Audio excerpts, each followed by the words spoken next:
This video is on inverse functions. We're going to be focused on algebraically. So we're going to be able to find the equation of the inverse of the original, but we'll also be able to find the information for the original if it's a function, the domain and range, then the inverse if it is a function and its domain and range. So to reiterate, the steps to find the inverse equation is to change, if we have an f of x, a g of x, and h of x, to the letter y, because then we're going to switch the letters x and y, because that's what inverses do. They flip the x's and y's because it is a reflection over the line y equals x. We're then going to solve for the y. Once we solve for the y, we have to change it into the inverse notation. So whatever we start with, we have to make sure we rewrite that as an inverse. So again, if it started with f of x, we need to turn it into f inverse of x. If it started with h of x, we end up writing h inverse of x. If it started with y already, we will then write it as y inverse. No of x, it will just be y inverse. So this first example on here, we have a quadratic, but it is not in vertex form, so I cannot easily determine my h and k value because that -3 is the y-intercept. It is not the vertex. We can draw a basic sketch of this. Basic sketch of this will be, it's going to open up, and that's really all we know.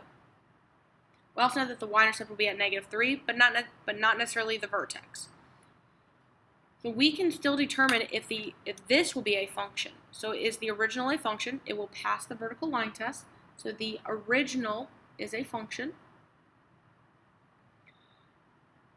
The domain for the original will still be -infinity to +infinity because it will be facing left and right. So our domain is going to be -infinity to +infinity. Our range, the only thing we know about our range is that it will go to +infinity. We just do not know where it will start. So we can put a closed bracket. We're going to leave a space here because we don't know what the number is going to be, comma, +infinity, open bracket. We don't know what that value is yet. So when we go down to the inverse, we can fill out as much as we can. The inverse is not a function because this original graph will fail the horizontal line test. So this is not a function. Not a function. The domain of the inverse will be from the range, so we don't know the entire thing yet. But we do know it's going to be a closed bracket, and then we're going to have a +infinity on the right. The range, we will know because it's the original domain, so it will be that -infinity to +infinity. So what might help us is if we find the inverse, we might be able to find the domain of the inverse, and then we could find the range of the original. So let's go and solve this and write the new equation.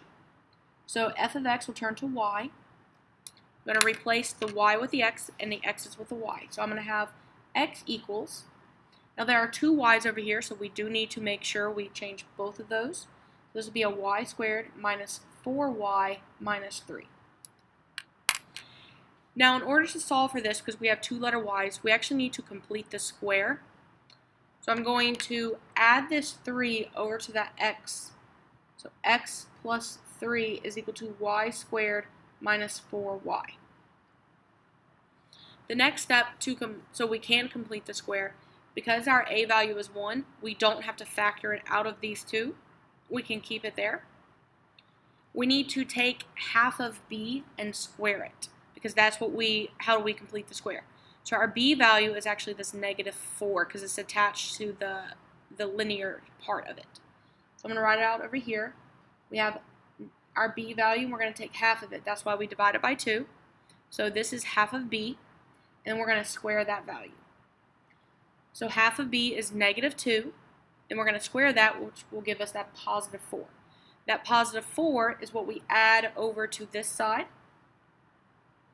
We're going to add 4 to the trinomial to make it a trinomial, because we have just created a perfect square trinomial, so it'll factor to become vertex form.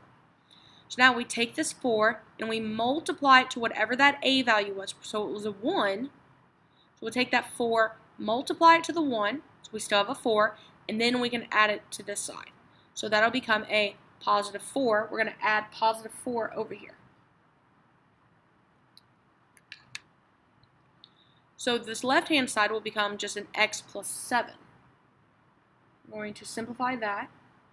We can also simplify this side because it is a perfect square trinomial. Because it's a perfect square, we'll be able to take square roots of things. And it will turn into vertex form. So it will have a perfect square. Take the square root of y squared, which will give you the y. And you take the square root of that 4 in the back to put it into the back. So the square root of 4 is 2. We put that in the back. So we've used the first term, we've used the last term, now we have to use the middle term. We take the sign of the middle term, which is that negative. So what we really just did is we factored this, but we did it quickly. Because y minus 2 times y minus 2 would give us this trinomial. So we're not just getting rid of that negative 4 there. If we were to distribute this back out, so we'd have y minus 2 times y minus 2, we'd end up getting a negative 2y and a negative 2y, which would give us that negative 4y. So it didn't just go away. So now that we have it in this format, we can easily get our y by itself by doing the order of operations. So we have to take the square root to get that squared off of it. When you take the square root, you have to put a plus or minus in front of the square root symbol. We'll have plus or minus the square root of x plus 7. And this will now be equal to y minus 2. Because the square root and the square will make our inverses of each other. That's why they can go away. Now we need to add the 2 to the other side, but it does not go inside because it is not inside of a radical. So we're going to have that plus or minus square root of x plus 7, and then we're going to add the 2 to the outside, and that will equal to y. So our y is by itself, so we can write it now as f inverse of x is equal to plus or minus the square root of x plus 7, and then plus 2. Now we have our inverse equation. The reason why we want to keep it in this format is because we can find our h and our k value. This is of the inverse, so I'm going to focus down here. We did not have the domain of our inverse or the range of our original. But we know if we have one, we have the other. Since we have the inverse and we have it in the h and k and our a, we can actually figure out what the domain is. The domain is still the h value. So if we look at this function, the h value will be a negative 7. So that is the number that goes in for our domain here in the inverse. So we actually found the domain of our inverse, and that will tell us our range of the original. So I can take this negative 7 and put it in for the range as well of the original. This is why, if this was not in, because this was in standard form, not in vertex form, we could not find the actual starting point on our y, but we were able to figure it out because we could find our starting point on the inverse graph for our x, which would be, again, we would switch the x's and y's. So this is our inverse equation.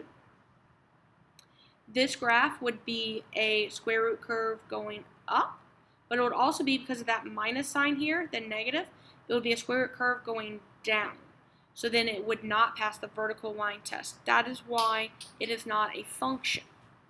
Because one, again, the original did not pass the horizontal line test, and the inverse will not pass the vertical line test. So it's not a function.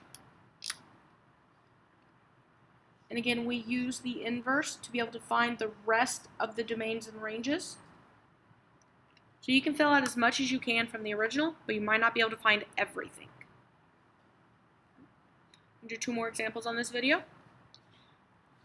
This first one, this number 6, is a quadratic.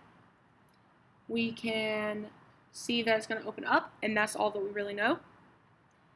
This will be a function because it will pass the vertical line test. The domain is going to be from negative infinity to positive infinity. And then the range. Now we need to know our h and our k. The thing is that this value is in vertex form already because this is already x squared. There's only one letter x in here. So we have our a is 5, our h is actually 0, and our k is -4. So our vertex is at 0, -4. That tells us that we do know the range. The range will actually start at that -4 and go up to positive infinity. Because this was in standard form, but it's also written as vertex form because we only have one letter x in here.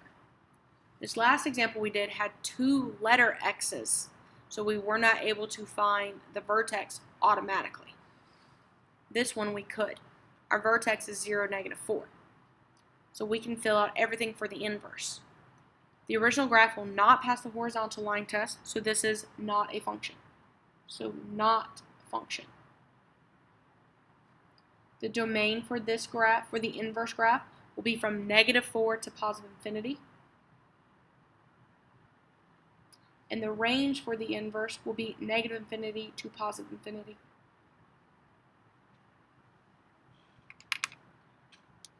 To find the inverse equation, we're going to change that to a y.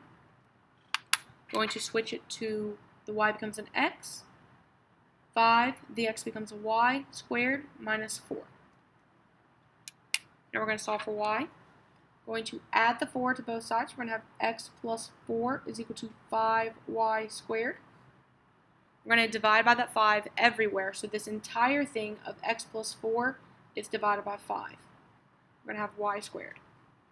Then we need to take the square root to get rid of the squared on the y. And again, when you take the square root, you must put the plus or minus sign on the front of the square root.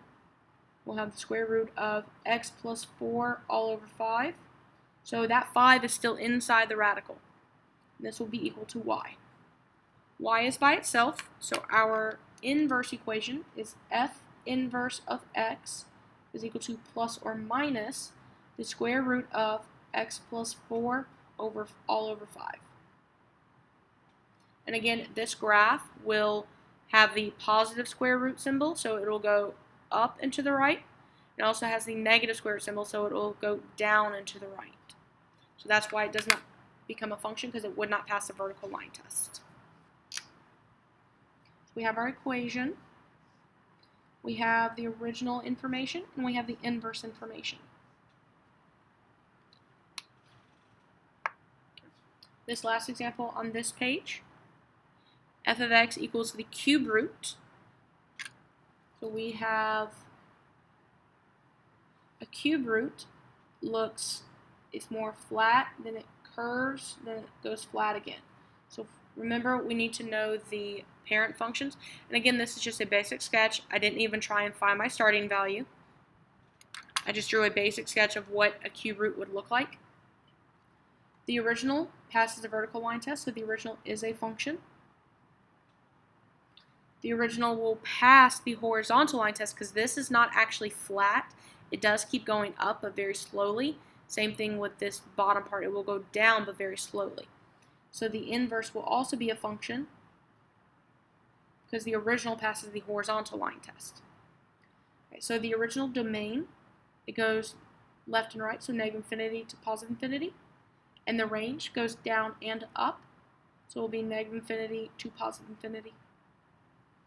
Therefore, the domain of the inverse will be the negative infinity to positive infinity.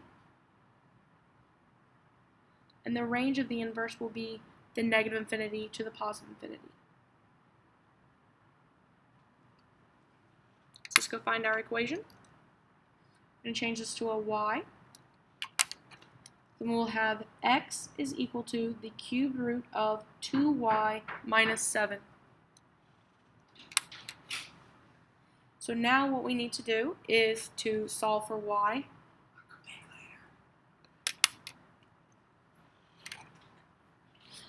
So in order to do this first, we have to get the cube root off by cubing both sides.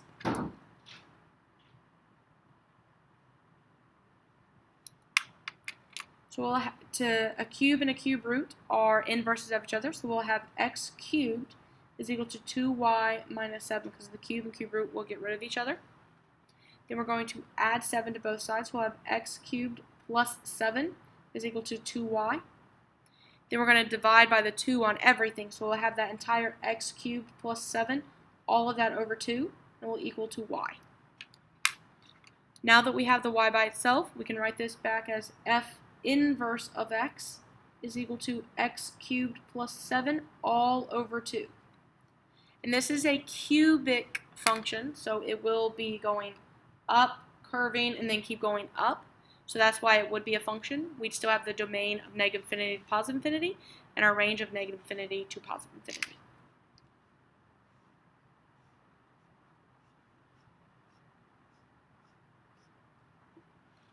So again, we have to switch our x's and y's, and then we have to solve for the y. So we, again, just use order of operations to undo everything to find the inverse. And this is inverses.